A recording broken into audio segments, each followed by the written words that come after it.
사랑하는 성도 여러분, 우리는 그동안 히브리서를 계속하여 묵상하고 있습니다. 구약 성경 레위기에 대한 신약의 주석이라는 그러한 별명을 가지고 있는 히브리서입니다. 죄인이 어떻게 거룩하신 하나님과 사귈 수 있는가, 그에 대한 해답을 제시한 것이 레위기입니다. 즉 하나님께서 허락하신 제사를 통하여 우리의 죄가 전가되고 하나님께서 은혜를 베푸셔서 죄인인 우리를 의롭다고 칭해 주셔서 하나님과 더불어 화목을 누리는 그것이 레위기에 자세하게 소개된 구약의 제사 제도입니다. 그것이 실상은 무엇을 뜻하는가를 예수 그리스도의 빛으로 잘 해석해 준 것이 신약의 히브리서입니다. 이 강해를 시작할 때 한번 소개한 것이 있습니다. 제가 대학 시절에 열심히 말씀을 배운 박영선 목사님이 설교 시간에 신구약 성경을 99번 읽고 난 다음에 히브리서를 읽어야 이해가 될 것이다. 그 부작용으로 히브리서를 안 읽는 그런 일도 있었죠. 그 정도로 신구약 성경의 핵심 개념을 그 성경의 아주 포인트라고 하는 오늘 우리 설교 제목에 나타난 것처럼 믿음의 창시자이자 믿음의 완성자이신 예수 그리스도의 관점으로 해석한 것이 바로 히브리서입니다. 그 가운데 우리는 지금 믿음장으로 잘 알려져 있는 히브리서 11장이 포함된 이 서신에 기록된 여러 편의 설교들 가운데 6번째 강설을 묵상하고 있습니다. 이 6번째 강설의 첫 번째 묵상에서 이 설교의 구성을 간략하게 소개했지요. 10장의 마지막 두 구절, 10장 38절과 39절, 선지자 하박국의 말씀을 인용하여 히브리서 사도가 강조하는 내용입니다. 나의 의는 믿음으로 말미암아 살리라. 또한 뒤로 물러가면 내 마음이 그를 기뻐하지 아니하리라 하셨느니라. 우리는 즉 그리스도인들은 뒤로 물러가 멸망할 자가 아니요 오직 영혼을 구원함에 이르는 믿음을 가진 자니라. 이 말씀이 오늘 우리가 읽은 본문의 첫 번째 교훈과 곧바로 연결됩니다. 12장 1절에서 2절 상반절입니다. 이러므로 우리에게 구름같이 둘러싼 허다한 증인들이 있으니 모든 무거운 것과 얼매기 쉬운 죄를 벗어버리고 인내로서 우리 앞에 당한 경주를 하며 믿음의 주요 또 온전하게 하시는 인 예수를 바라보자. 우리가 히브리서에 있는 한 7편의 설교는 아주 전형적으로 구약의 그림자를 실체이신 예수 그리스도와 비교하고 거기서 오늘 그리스도인들에게 적용할 교훈을 이끄는 그런 구조로 되어 있다고 그렇죠. 10장 마지막 절에서 아주 중요한 것은 하나님의 은혜로 그리스도의 구속의 보혈로 구원을 받은 우리는 결코 뒷걸음질 쳐서는 안 된다. 이 구원의 길에서 떨어져서는 안 된다. 그런 다음 11장에서 구약의 그림자들, 이렇게 믿음을 따라 끝까지 선종한 자기의 이 세상의 삶의 마지막까지 그 믿음을 붙잡고 살아간 사람들을 소개한 다음 오늘 우리가 묵상하는 이 본문은 그 결론에 해당합니다. 적용합니다. 우리 이렇게 삽시다.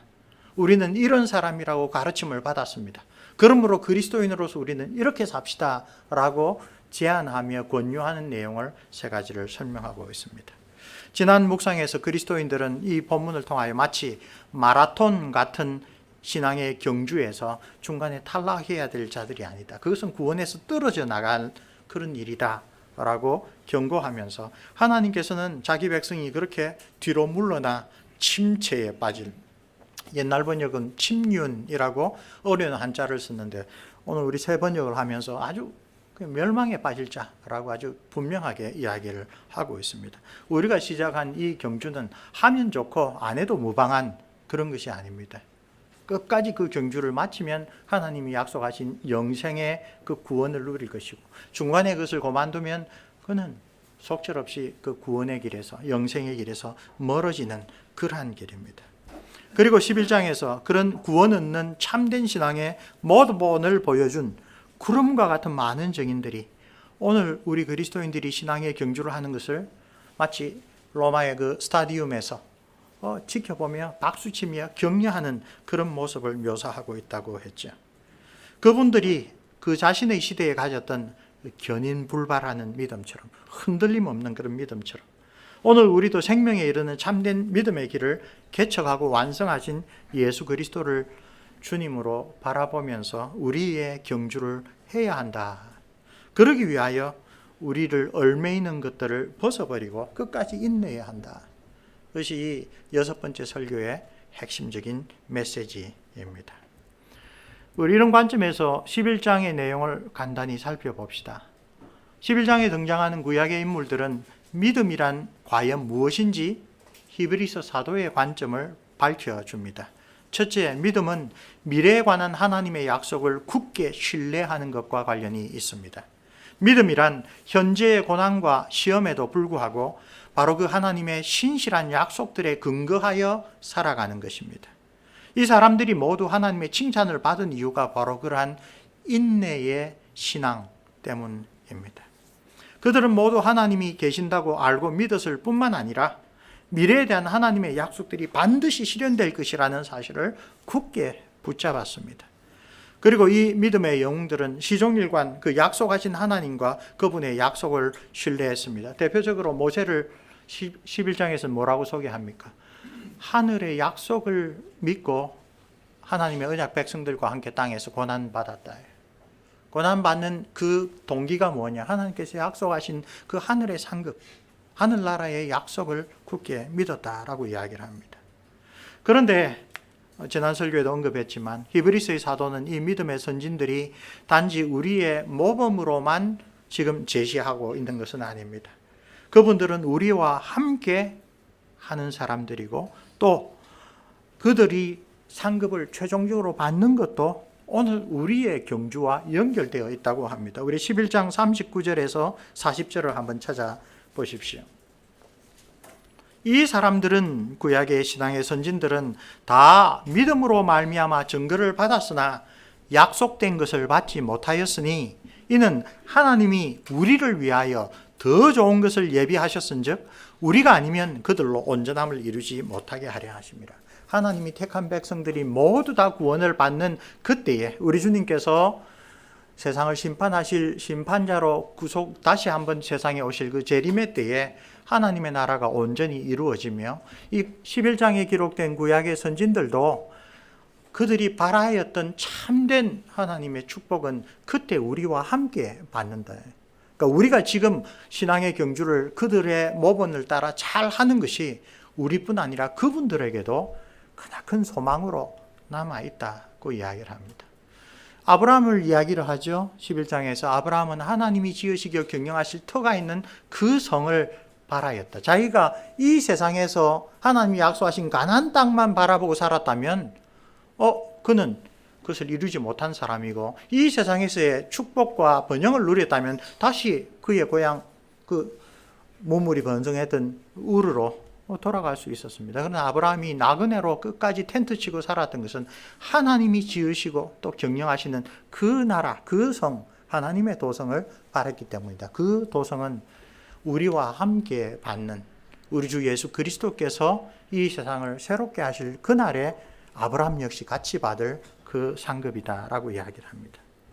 궁극적으로 하나님의 나라에서 받을 우리의 상급이 이 11장에 기록된 신앙의 선진들을 역시 바라였던, 기대하였던 진짜 상급입니다. 그 상급은 우리와 더불어 함께 받는 것이고 따라서 그들은 오늘 우리가 하나님의 나라를 위하여 향하여 가는 이 땅에서의 신앙의 마라톤 경주를 끝까지 잘하도록 격려하며 박수치고 있는 것입니다.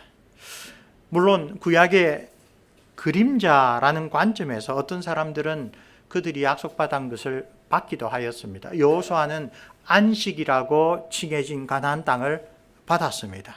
그러나 우리가 히브리서에 살펴봤듯이 그 참된 안식은 히스기야 시절, 다윗 시절, 히스기야 시절 지날 때까지 여호수아가 이미 받았다면 다윗이 계속하여 하나님의 안식을 바라보지 않았다라고 해석을 하죠.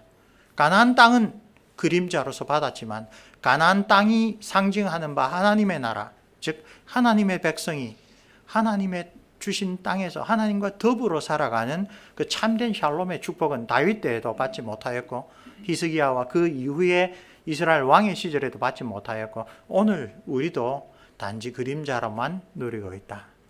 하는 것입니다. 아브라함을 이야기했는데 대표적으로 아브라함이 바라보았던 하나님의 도성은 아직 이 11장의 그 누구도 온전히 받아 누리지 못하고 있다고 하는 것입니다. 그들이 이제는 더 나은 본향을 사모하니 곧 하늘에 있는 것이라.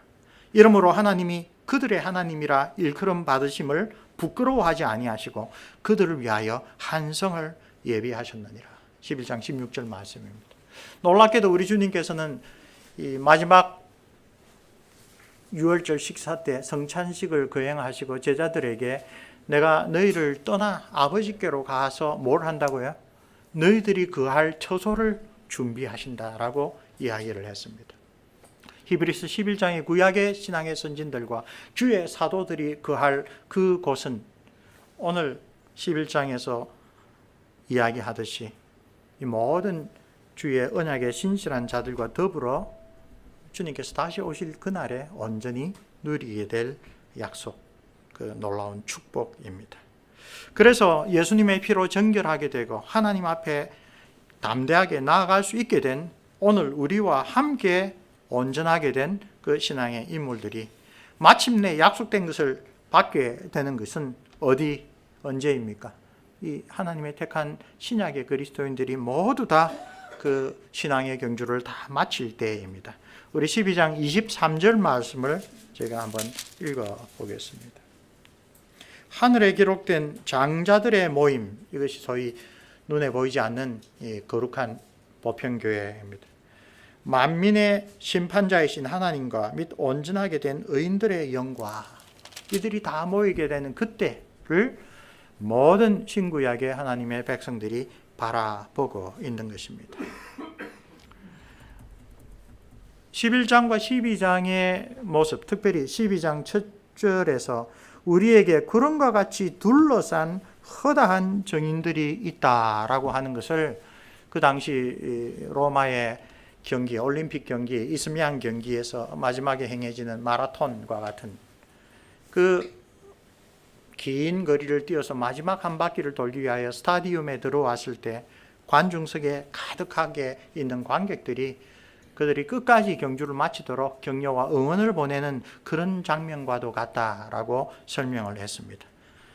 11장에 기록된 과거의 믿음의 영웅들은 지금 우리를 위하여 응원하는 분들이고 우리와 함께하는 신앙의 모범일 뿐만 아니라 우리를 위하여 격려하고 박수치며 끝까지 그 신앙의 도리를 지킬 것을 권유하는 우리를 둘러싸고 있는 무리들이기도 합니다. 그것이 바로 12장 1절에서 구름과 같이 둘러싼 허다한 정인들, 주님께서는 때때로 믿음의 경주를 끝까지 마치기가 정말로 힘들고 어려운 형편에서 은혜를 더하기 위하여 이런 사람들을 보여주십니다. 스데반은 직접 하나님 우편에 있는 주님의 모습을 보면서 돌에 맞아 순교하는 그런 시절을 보냈죠. 많은 사람들이 특별히 구약의 그 엘리사를 수종들던 게하시 같은 사람은 하나님의 은혜로 엘리사의 기도를 통하여 그 믿음 눈이 밝아져서 그 아람 군대를 압도하는 천군 천사들이 도단성을 지키는 그런 모습을 보게 되었죠. 이것은 단순히 비유적인 표현이 아니라 영적인 실체를 깨우쳐 주는 것입니다. 우리는 홀로 있지 않습니다. 우리는 신앙생활을 하다가 교회에서도 심지어 가족에게서도 소외감을 느끼고 절망에 빠지거나 정말 믿음이 그야말로 흔들릴 수 있는 그런 지경에 빠지기도 합니다. 그러나 그때 하나님의 택한 백성에게는 하나님께서 영적인 눈을 뜨게 하사 우리에게 이런 구름과 같이 둘러싼 정인들이 있고 우리의 신앙의 길은 정말 하나님께서 끝까지 지켜주실 복된 길이라는 것을 깨우쳐 주십니다. 그런 위로가 우리의 인생길에 넘쳐나기를 바랍니다. 믿음의 용사들을 소개한 11장에 이어서 12장 앞부분에서는 그리스도인들이 바라보고 의지해야 될 가장 위대한 신앙의 영웅이자 모범으로 예수 그리스도를 제시합니다. 놀랍게도 11장에 나오는 신앙의 영웅들 가운데 지금 나의 처지와 유사한 사람을 택하여 그분을 나의 신앙의 멘토로 삼는 것, 로마 카톨릭적인 사고방식입니다. 그런데 히브리서 사도는 그러지 않고 11장에 많은 사람들이 이야기하고 난 다음에 12장에 들어가면 누구를 바라보자고요? 예수 그리스도를 바라보라고 이야기를 합니다. 그분은 구약의 다른 모든 신앙의 영웅들과 아주 현격하게 다른 분이 있습니다. 그 부분이 무엇입니까? 믿음의 길을 개척하고 완성하신 분입니다. 믿음의 주, 옛날 영어 성경에는 author, 저자라고 번역됩니다. 요즘 번역은 pioneer라고 번역합니다. 그 믿음의 길을 처음 개척하신 분입니다. 온전케 하시니라는 말은 그 믿음의 길을 끝까지 완성한 분이다. 말하자면 믿음의 알파와 오메가와 같은 분이다. 하나님께 우리가 받아들여질 수 있는 유일한 방도인 믿음을 개척하시고 완성하신 그 예수 그리스도를 바라보라 라고 이야기를 합니다. 이신칭이라고 하는 이 종교개혁의 모토는 바로 히브리서에서 이 예수 그리스도를 바라보는 것과 긴밀하게 연결되어 있습니다.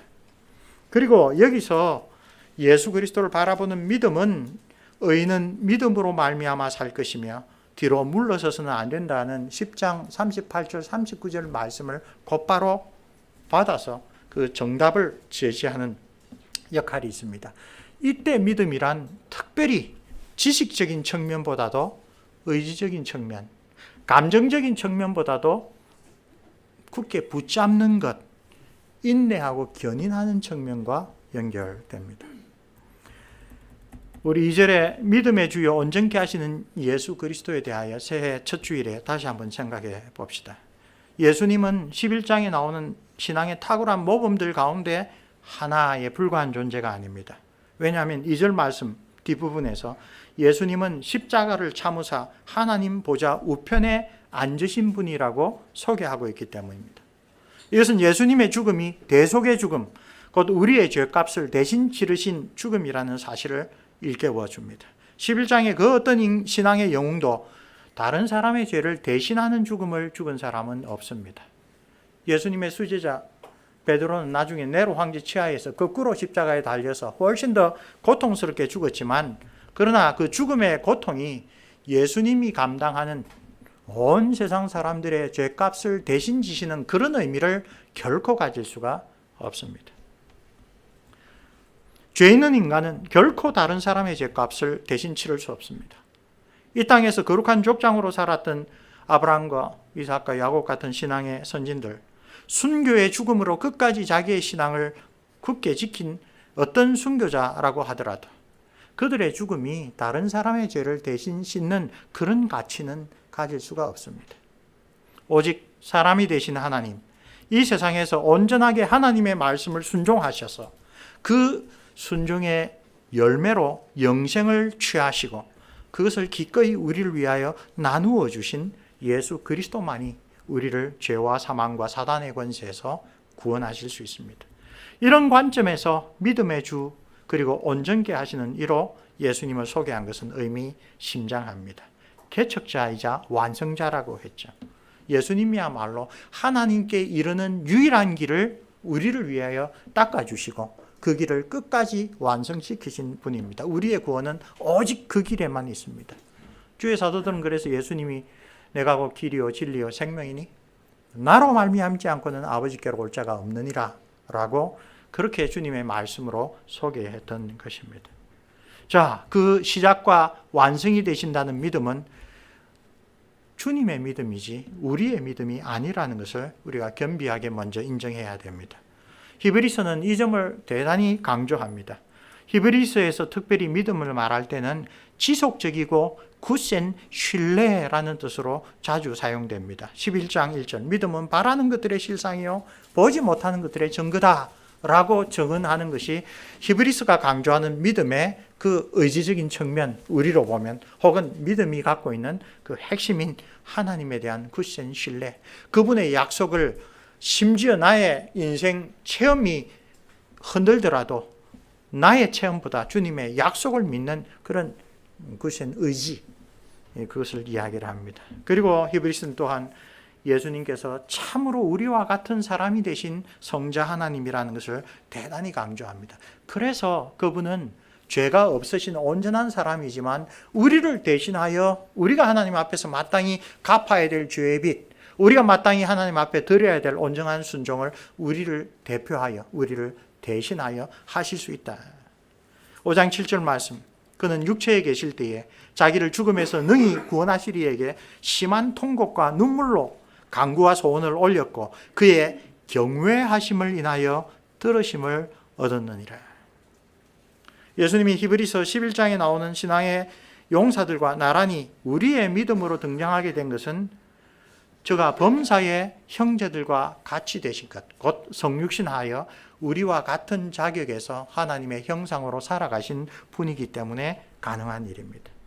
그리하여 아담과 맺으신 하나님의 근본적인 언약, 곧 생명의 언약이 첫사람 아담이 망쳐버린 그 생명의 언약을 두 번째 아담으로 오셔서 온전히 성취해 주셨기 때문입니다. 하나님의 모든 뜻을 온전히 순종하심으로 에덴 동산 중앙에 있는 생명나무로 대표되었던 하나님과의 참된 생명의 교제, 곧 영생이 우리에게 허락되었습니다.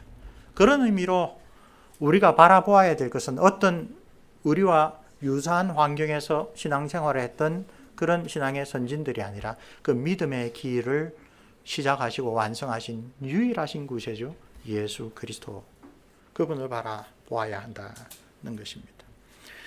12장 1절과 2절은 이 여섯 번째 설교의 적용 부분이라고 했습니다. 영어 성경을 보면 적용하는 내용이 아주 뚜렷하게 나타납니다. 세 차례에 걸쳐서 청유형으로 이야기를 하고 있습니다. 이렇게 합시다. Let us 라는 말이 1절과 2절에 세 차례에 나타납니다. 무엇보다도 히브리서 사도는 이 설교의 앞부분에서 인내가 얼마나 중요하고 필요한가를 강조했습니다. 그래서 신앙의 길에서 뒤로 물러나 태만이나 나태에 빠지는 것은 용납될 수 없는 일이다라고 책망하였습니다.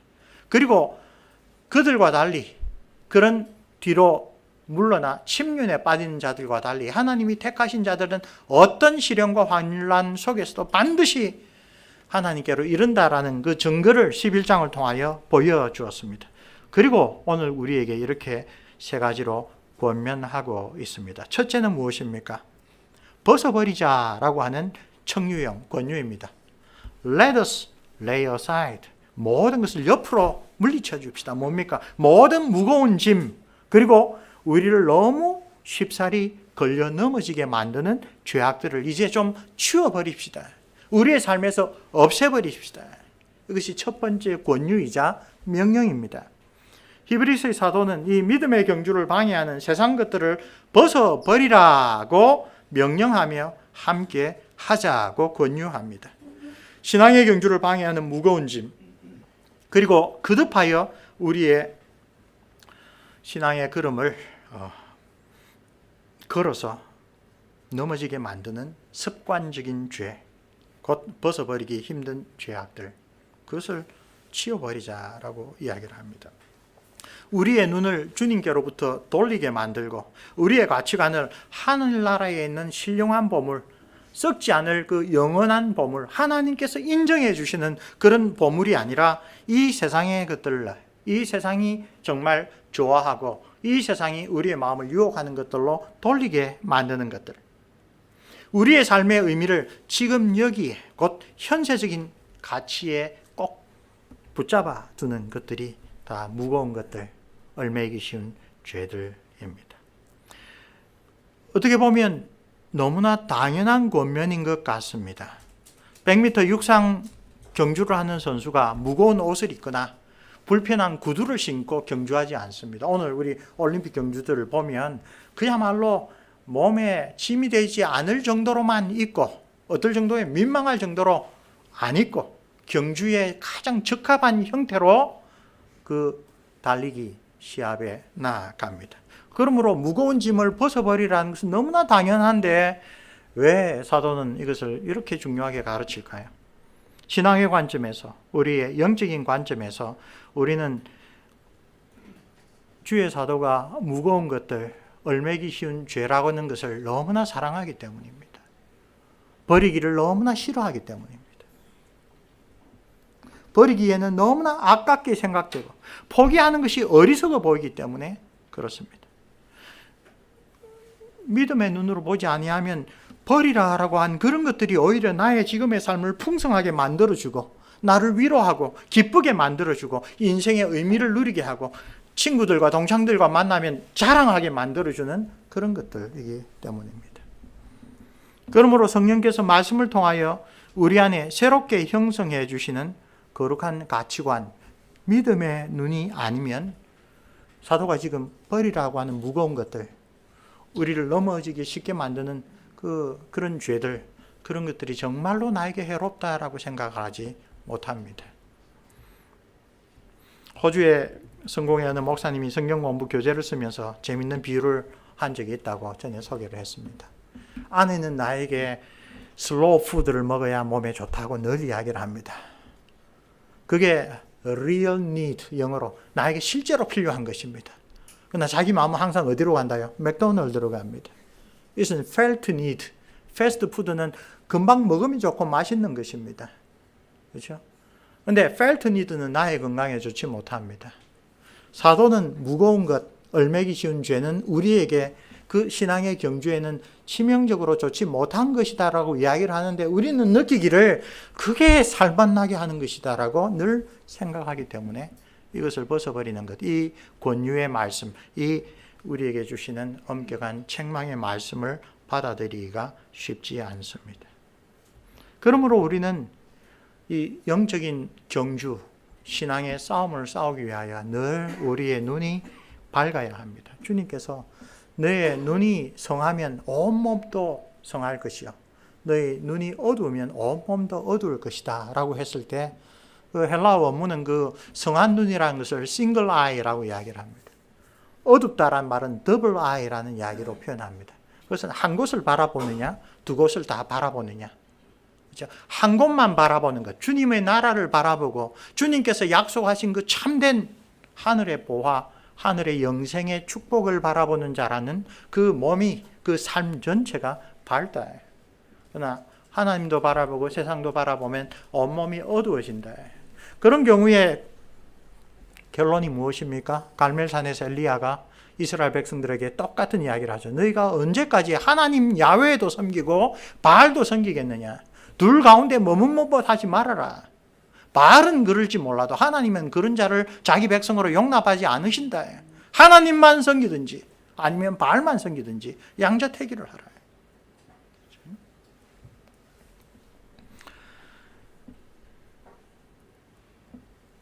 사랑하는 성도 여러분, 우리 자신이 오늘 묵상을 통하여 나에게 무거운 짐이란 무엇일까?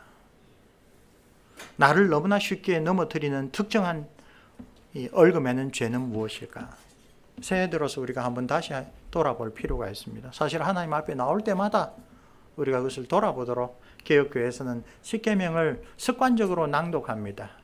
그 낭독이 하나의 예배의 순서가 아니라 그걸 통하여 하나님께서 이렇게 예수 그리스도의 놀라운 구속을 통하여 또 사도들의 이 간절한 권고를 통하여 깨우쳐 주셨는데도 나는 지난주에 비하여 여전히 가지고 있는 무거운 것들, 얽어매기 쉬운 죄를 아주 보물인 양 꼭 붙잡고 있는 것을 말씀으로 하나님의 거룩한 율법의 거울로 나의 영혼을 비추어 주기 때문에 그렇습니다.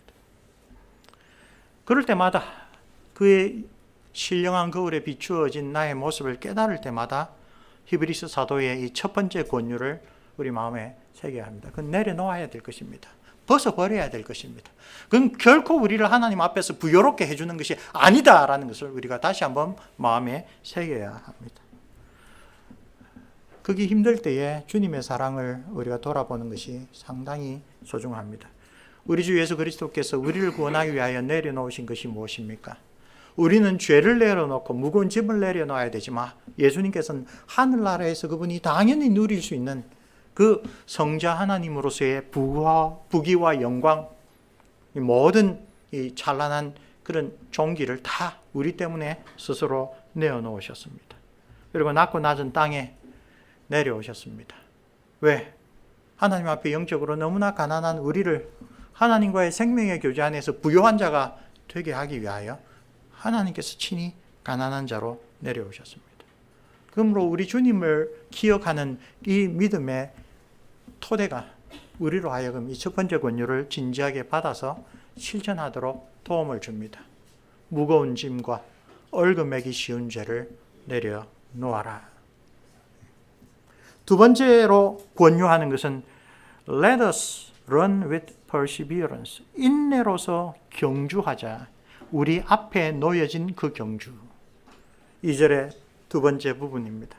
두 번째 권유는 우리 앞에 놓여 있는 그 동일한 신앙의 경주. 11장의 성도들이 겪었던 것이 오늘 우리는 물리적으로는 그와 똑같은 것을 겪을 수 없을 정도로 힘들고 어려운 삶을 살았습니다.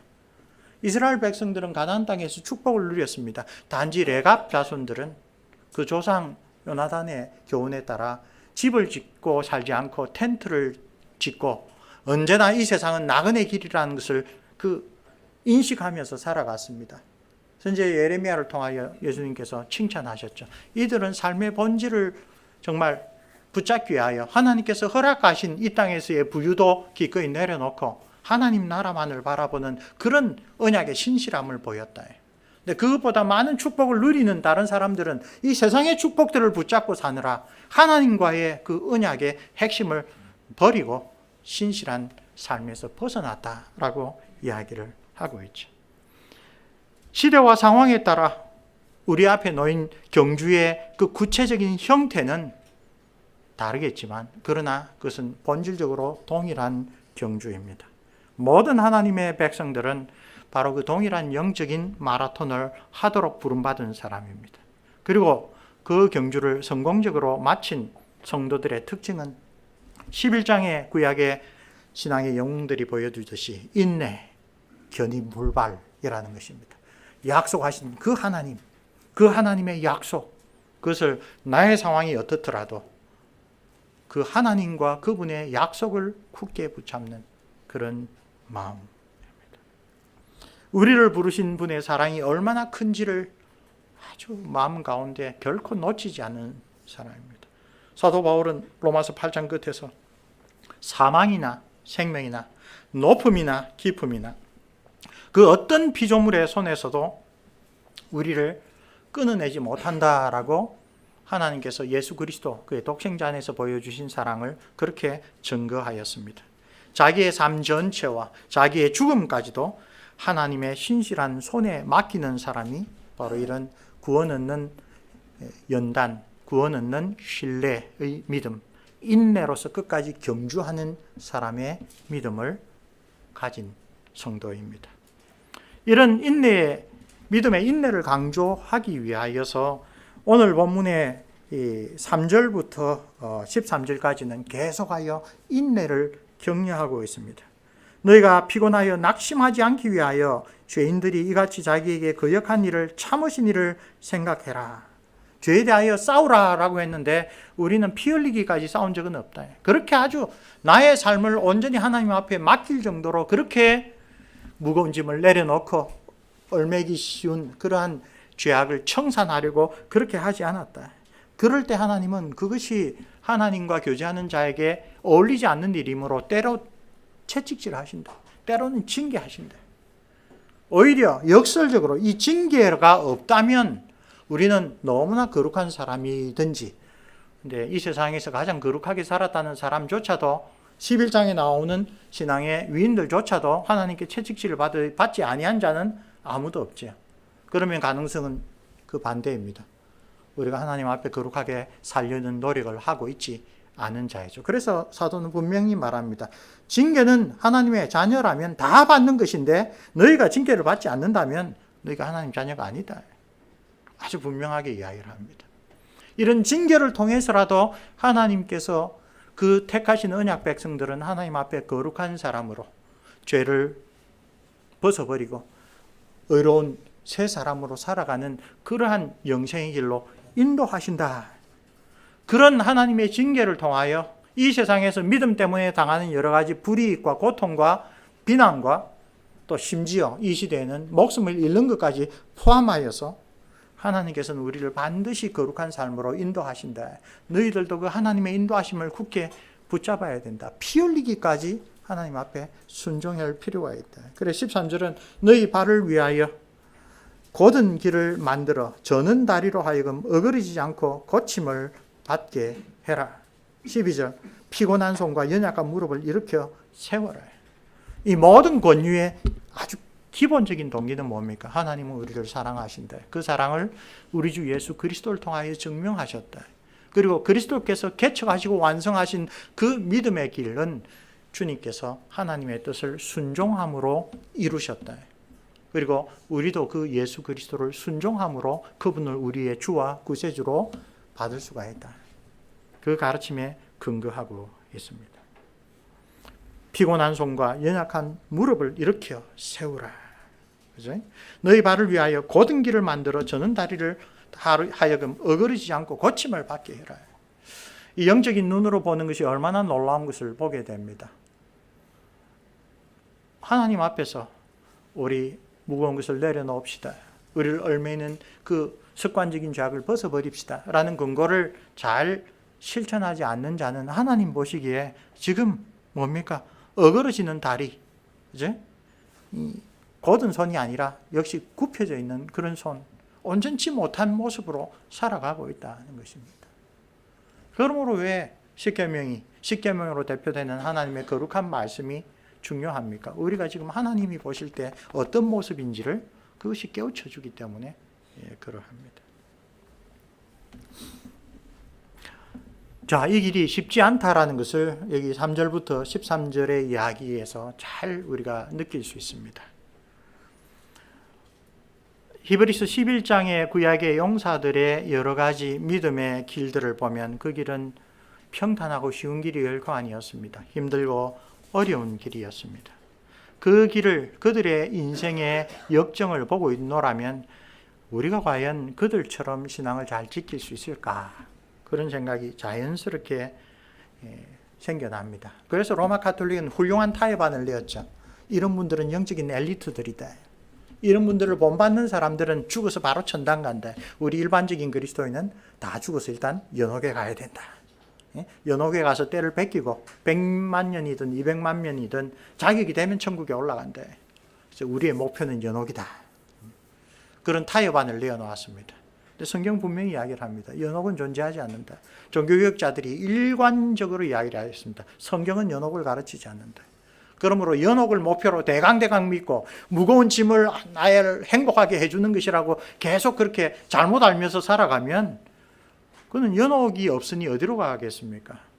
뒤로 물러나서 멸망에 빠질 뿐입니다. 그러므로 신앙의 경주를 하기 위하여 우리 스스로는 능력이 없고 자격이 없는 것을 깊이 깨달을 때마다 누구를 보라고 합니까? 세 번째, 우리 뭐 합시다라는 것이 12장 2절 첫 번째 나옵니다. Let us fix our eyes on Jesus. 우리의 눈을 예수님께 고정시킵시다.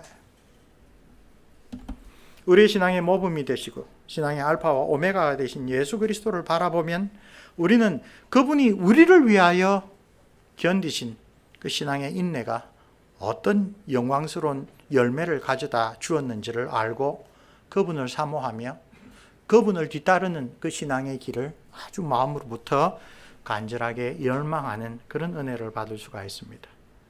사도는 말합니다. 만일 신자들이 그 예수를 바라보며 뒤따르기만 한다면 그들이 지금 신앙의 경주에서 참고 견디는 모든 악이나 고통, 수치나 멸시 이런 것들이 결국에는 하나님의 구원의 영광으로 끝날 것임을 우리는 분명히 알고 있습니다. 지금 신앙의 연고로 우리가 당하는 환난의 결과는 우리가 부활하신 예수 그리스도 안에서 보는 것과 똑같은 영광으로 우리에게 나타날 것입니다. 순환받는 것은 참된 믿음의 길을 가는 성도에게는 불가피합니다. 그 순환은 우리의 어리석음과 잘못으로도 종종 나타나고 또 우리가 무거운 짐을 벗어버리고 예수 그리스도만 바라보고 인내로서 경주를 하려고 할 때 그 신앙의 연고로도 우리에게 닥쳐옵니다. 우리 주님께서 바로 그런 길을 걸으심으로 구원의 주가 되셨고 친히 그런 삶을 사심으로써 하나님의 자녀가 될 그리스도인들은 어떤 삶을 살아야 하는지를 잘 보여주셨습니다. 히브리서 5장 7절에서 8절 그는 육체에 계실 때에 자기를 죽음에서 능히 구원하실 이에게 심한 통곡과 눈물로 간구와 소원을 올렸고 그의 경외하심을 인하여 들으심을 얻었느니라. 그 다음에 유명한 8절부터 말씀. 그가 하나님의 아들이시라도 그 받으신 고난을 통하여 순종함을 배워서 온전하게 되셨은즉 자기를 순종하는 모든 자에게 영원한 구원의 근원이 되시고 하나님께 멜기세덱의 반차를 쫓은 대제사장이라 칭하심을 받았느니라. 예수께 우리의 눈을 고정하자라고 할 때 그 의미가 무엇입니까? 히브리 사도는 5장에서 예수님께서 어떠한 참된 인간의 삶을, 하나님의 형상으로 마땅히 드려야 될 삶을 우리를 위하여 이 땅에서 사셨는지를 잘 지켜보자. 그 가운데 아주 핵심적으로 나타난 게 순종이었다. 그리고 예수님을 대제사장으로 여기고 그분을 통하여 하나님 앞에 가야 될 모든 그리스도인들도 역시 그 순종을 본받아서 온전하게 되는 그러한 삶의 길을 걸어간다. 그러므로 주님만을 바라보지 못하도록 우리의 눈길을 이 세상의 여러 가지 것들로 돌리게 만드는 무거운 짐, 얽어매기 쉬운 죄를 우리의 삶에서 정리하라라는 그 첫 번째 명령이자 권유가 다시 한번 분명해집니다. 그러지 못할 때 우리의 신앙의 경주는 정말 힘든 것이 됩니다. 혹은 하나님의 온전한 말씀에서 점점 더 멀어지는 신앙생활을 하면 죽을 때까지 교회를 다녔어도 이 참된 구원에 이르는 길과는 무관한 그런 거짓된 신앙생활에 빠지게 되는 것입니다. 우리는 주일마다 그리고 우리가 말씀을 묵상할 때마다 우리 자신의 영적인 형편을 진지하게 돌아보아야 할 것입니다. 무엇이 내 눈을, 무엇이 내 마음을, 나의 삶의 진정한 목표를 흐리게 만들고 있는가?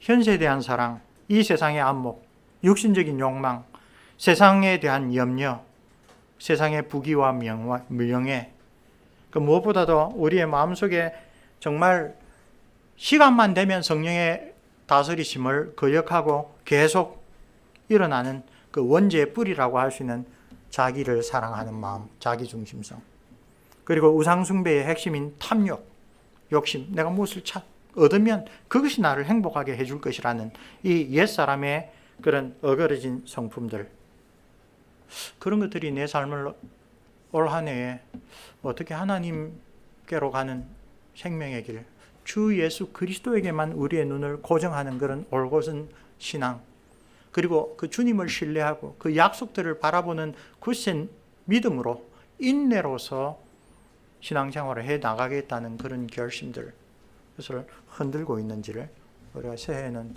새로운 마음으로 주님 앞에서 돌아보아야 할 것입니다. 칼빈 선생은 이 구절과 관련하여 이렇게 말합니다. 이 구절에서 히브리서의 사도가 우리에게 신앙에 대하여 특별히 생각하도록 하는 것은 우리의 육신의 눈으로는 보지 못하지만 우리의 모든 경험을 초월하는 하나님께서 그 하나님의 나라를 영적으로 찾도록 권고하는 일입니다. 이런 고찰을 하는 사람들은 지상적인 것들을 쉽게 경시할 수 있습니다. 칼빈 선생 기독교 강요에서 참된 그리스도인의 특징 중에 하나를 세상을 경멸할 줄 안다. Contemptio mundi. 세상 사람들이 정말 그것을 얻어야만 행복해지리라.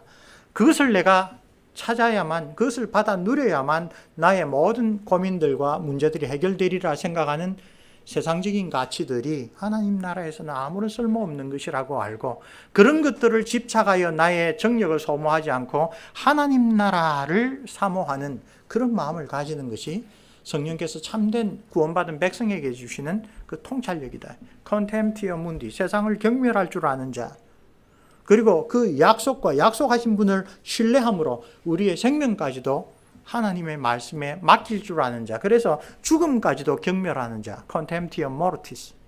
이 두 가지가 참된 그리스도인의 아주 핵심적인 특징이라고 이야기를 합니다. 세상을 멸시할 줄 알고 죽음도 두려워하지 않고 약속하신 분 하나님의 신실하심을 의지하는, 그리고 그분을 의지함으로 오늘 히브리서의 사도는 우리에게 세 가지 이 권유의 말씀을 합니다.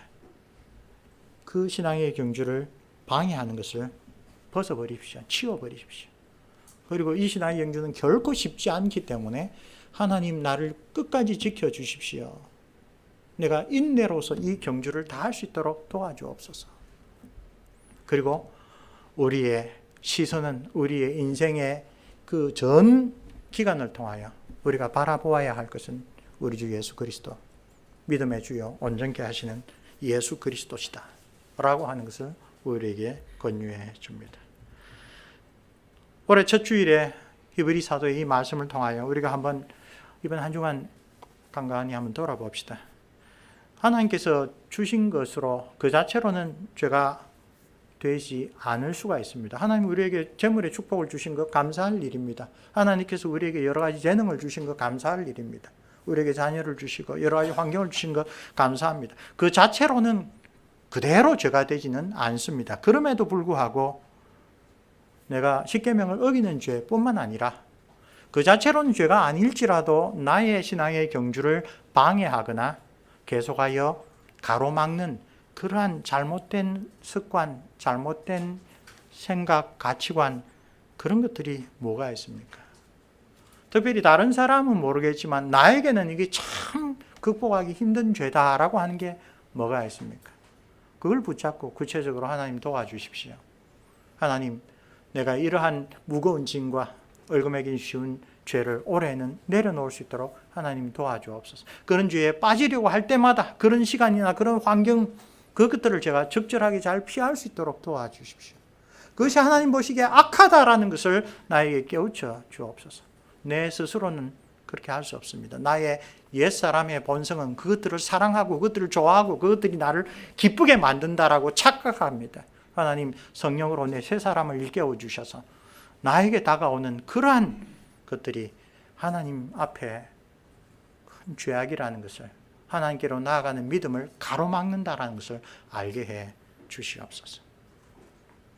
마틴 루터 선생의 유명한 찬송을 우리 마지막으로 살펴봅시다. 내주는 강한 성이여에 이런 가사가 있습니다. 친척과 재물과 명예와 생명을 원수같이 한들 상관이 무엇이야 내주께 있으리로다. 원래대로 번역하면 그 원수들이 나의 생명을, 나의 재산을, 나의 명예를, 나의 자녀들과 내 아내를 빼앗는다고 하더라도, 그러나 그들이 나에게서 빼앗아가는 그것은 별것이 아니다. 그들에게 별 유익이 없는 것이다. 이 것들은 결국은 모두 다 사라져버릴 것이다. 우리에게 영원히 남아있을 것은 하나님의 도성만이 영원히 남아있다. 신자들이 정말 바라고 사모할 것은 주께서 새하늘과 새 땅으로 모든 택한 백성들, 신앙의 경주를 신실하게 잘 마친 백성들과 함께 아름답게 만들어갈 그 하나님 나라이다 라고 종교개혁자 루터 선생이 고백합니다. 우리에게 주신 것들을 감사함으로 받으면서, 그러나 영적인 분별력을 잘 세워서 우리가 그것을 통하여 하나님께 영광과 찬송을 드리게 하옵시고, 오히려 그것이 우리 신앙의 경주를 가로막고 방해할 때는 단호하게 성령님의 도움으로 끊어버릴 수 있는 그러한 신앙의 지혜와 이 결단을 풍성하게 올 한 해에 우리에게 내려 주옵소서. 그런 마음으로 2025년을 시작하겠습니다. 기도하겠습니다. 은혜로우신 주님, 주의 사도를 통하여 전해주신 귀한 교훈을 우리의 마음에 새기며 2025년 한 해도 성령 하나님의 인도하심을 따라 살아가기를 원합니다. 이제 우리가 모든 무거운 것과 얽매이게 만드는 죄악을 벗어버리도록 결단하게 하옵소서. 우리가 마땅히 감당해야 될 믿음의 경주를 굳센 인내로 계속하게 하옵소서. 무엇보다도 우리의 인생 마지막 날까지 우리의 마음의 눈을 항상 주 예수 그리스도에게 고정하게 하시고 그분의 구속의 은혜를 의지할 뿐만 아니라 그분이 순종으로 이루신 그 믿음의 길을 우리도 순종하며 따라갈 수 있도록 도와주옵소서. 그리하여 올 한 해에도 살아계신 성부, 성자, 성령 삼위일체 하나님과 영생의 교제를 풍성히 누리며 이 땅에서부터 하나님의 다스림과 인도하심을 풍성히 체험하는 주의 백성으로 평강과 기쁨을 누리며 살아가게 하옵소서. 믿음의 주여, 온전케 하시는 우리 주 예수 그리스도의 이름으로 기도합니다. 아멘.